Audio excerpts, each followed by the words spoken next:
Hi, Andy again here. Next up is the WordPress discussion page. Let's have a quick look at that dashboard. Here we are again.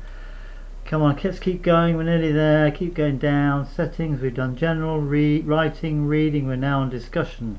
This one's really simple. There's not a huge amount to do.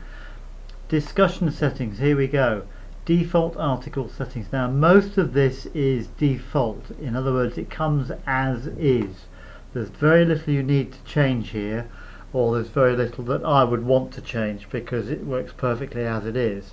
WordPress is very clever in the fact that it knows that almost exactly what you want. So leave it as it is, unless you're told otherwise by something you've read or somebody you know that's doing something else. So as we are, I'll just quickly run through these. Default article settings, yes.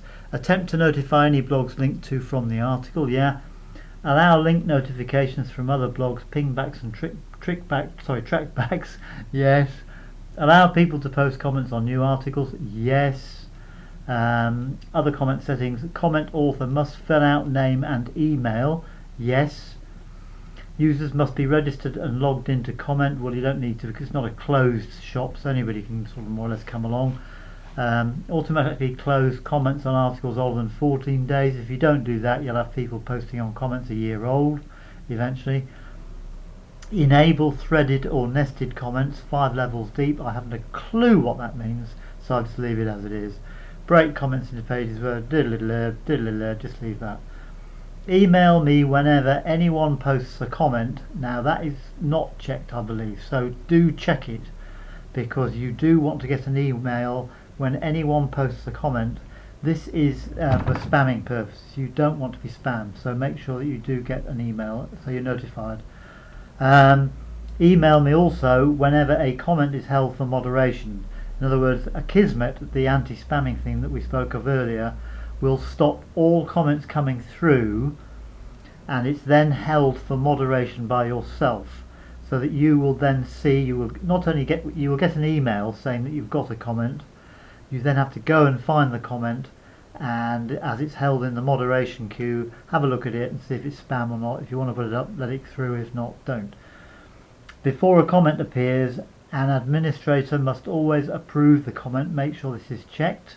You are the administrator, it's your site, you're the admin, so make sure this is checked, because you must always approve the comment that comes in from here.